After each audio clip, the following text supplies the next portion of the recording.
She left me when I had nothing. No money, no home, no hope.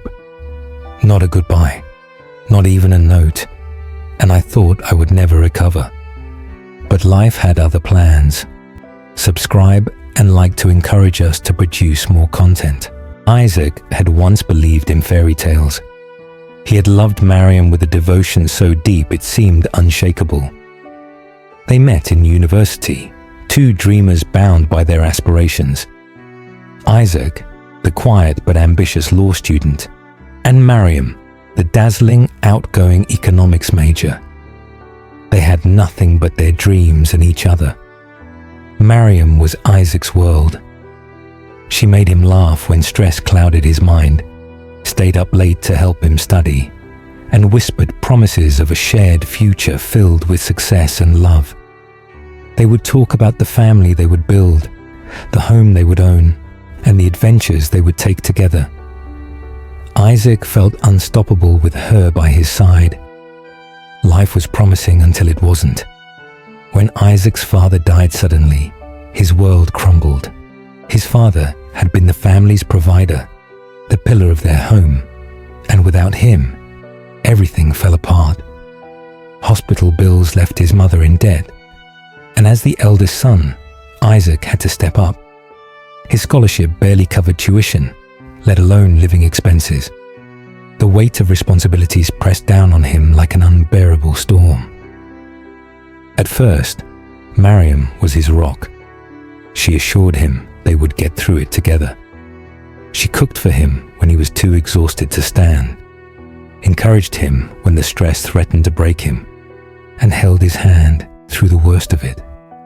But as the months stretched on, Isaac's struggles only grew heavier. His grades suffered, his once confident demeanor dimmed, and the laughter that had once been a constant in their relationship became rare. Money became an issue. Dates turned into hurried meals of instant noodles. Their once vibrant conversations became strained discussions about overdue rent and unpaid bills. Mariam's patience began to wear thin. The sparkle in her eyes faded whenever she looked at him. She had always dreamed of a life filled with luxury, of being married to a successful man who could provide her with security and comfort. The harsh reality of struggle did not fit into her vision. Isaac sensed the shift, but refused to acknowledge it. He told himself she was just stressed, that things would get better soon. But deep down, fear gnawed at him. Would she stay if he couldn't pull himself out of this pit? One cold evening, after another failed job interview, Isaac returned to the tiny apartment they shared, his body aching with exhaustion. He opened the door, expecting to see Mariam waiting for him, maybe with a comforting smile or warm words. Instead, he was met with silence. The room felt empty. Confused, he called her name, his voice echoing against the walls. There was no response. He noticed the wardrobe slightly open, revealing its half-emptied shelves. He walked to the dresser, his heart pounding as he saw that her belongings were gone. No note, no explanation, just an absence that spoke louder than words. She was gone. The realization crashed over him like a tidal wave, robbing him of breath. He sank onto the bed, staring at the vacant space where she had once slept beside him. His mind raced, trying to make sense of it. Maybe she had gone to a friend's place. Maybe she needed space. But deep inside, he knew the truth. She had left him. For the first time in his life, Isaac felt truly broken. In the weeks following Mariam's departure, Isaac was swallowed by darkness. Every creak of the floorboards in their apartment sounded like a ghost of the life they once shared. He stopped attending classes, barely ate, and rarely left his room. Depression clung to him like a second skin, suffocating and inescapable. The landlord, who had once given him grace for being a student, grew impatient with the unpaid rent. One morning, Isaac returned from the library, his only refuge, to find his few belongings tossed outside the door. He was evicted. Just like that, the final thread snapped. Isaac wandered the streets of Nairobi with a duffel bag and nowhere to go. His friends from university had their own struggles. Pride wouldn't let him beg, and he refused to return to his mother's house and burden her more.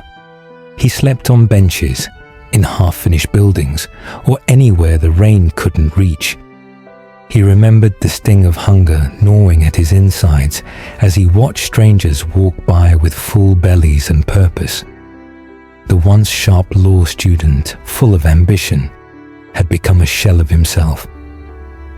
Some days, he questioned if life was worth it at all. One night, as he sat outside a closed restaurant, clutching his stomach in pain, an old man approached him. He wore tattered clothes, but his eyes were bright and kind. He handed Isaac a small sandwich and sat beside him. "Life has a way of breaking us before it builds us," the old man said, without prompting. Isaac blinked, unsure of how to respond. He took a bite of the sandwich, the first real food he had eaten in 2 days. "Don't let this moment define you," the man continued. "Rock bottom is a foundation, not a grave." Those words stirred something in Isaac. A flicker of resolve sparked within him. He couldn't stay in this place, not just physically, but emotionally. He had to rise. That night, he made a decision. He would fight his way back. He went to the public library the next morning and started researching community centers, student aid programs, and part-time jobs. He emailed his professors, explaining his situation, begging for a second chance. It wasn't easy. Most doors closed in his face, but a few cracked open. A local church let him sleep in their youth hall. A professor agreed to let him rejoin class if he could catch up. And after weeks of applying everywhere, he landed a job washing dishes in a local diner. He scrubbed plates until his hands blistered, studied late into the night, and slowly, piece by piece, began to rebuild his life. The pain remained, but it became fuel. Every insult, every ignored job application, every time someone looked down on him, it all added to his fire. Isaac was no longer the man begging the universe for mercy. He was now a man clawing his way up, determined to prove that he was more than the worst things that had happened to him. Isaac's rise wasn't meteoric. It was gritty, hard-earned, and full of setbacks. But it was real.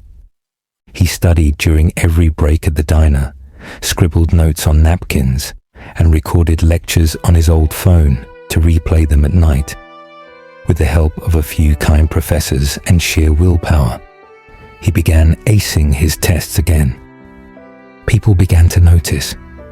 His professors commended his resilience. Fellow students who once pitied him now admired his tenacity. He even received a small scholarship for disadvantaged students, enough to cover rent for a modest hostel room. But Isaac didn't just want to survive. He wanted to thrive. He joined debate clubs, attended legal aid clinics, and volunteered at youth empowerment programs.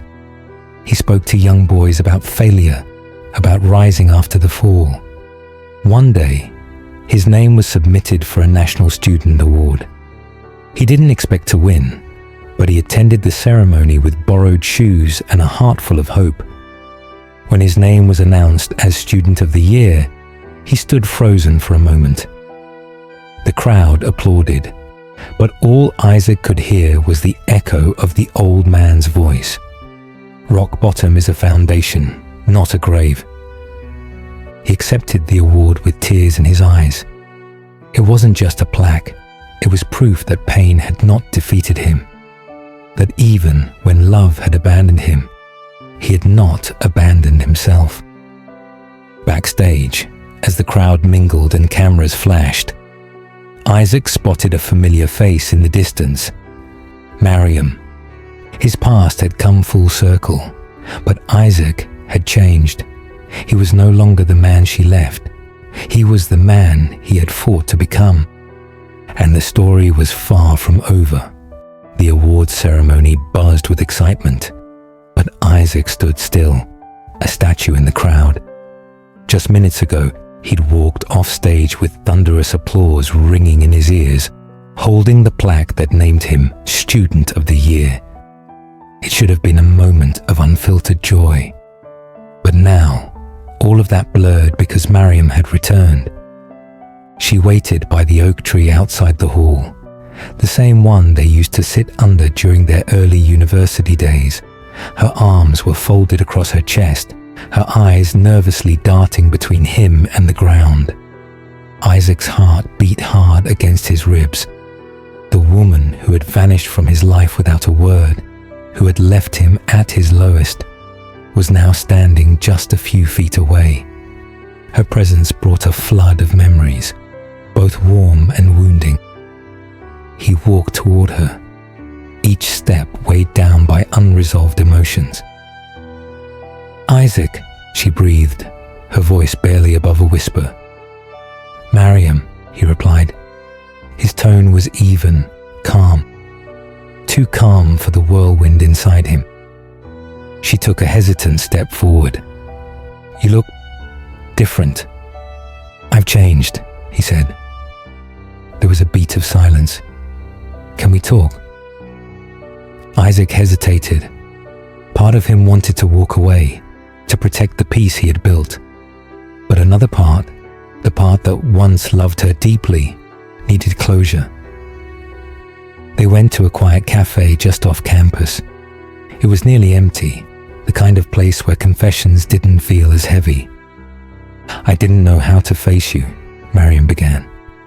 "I watched your speech and I felt proud, but also ashamed." Isaac stared at her. "Ashamed of what?"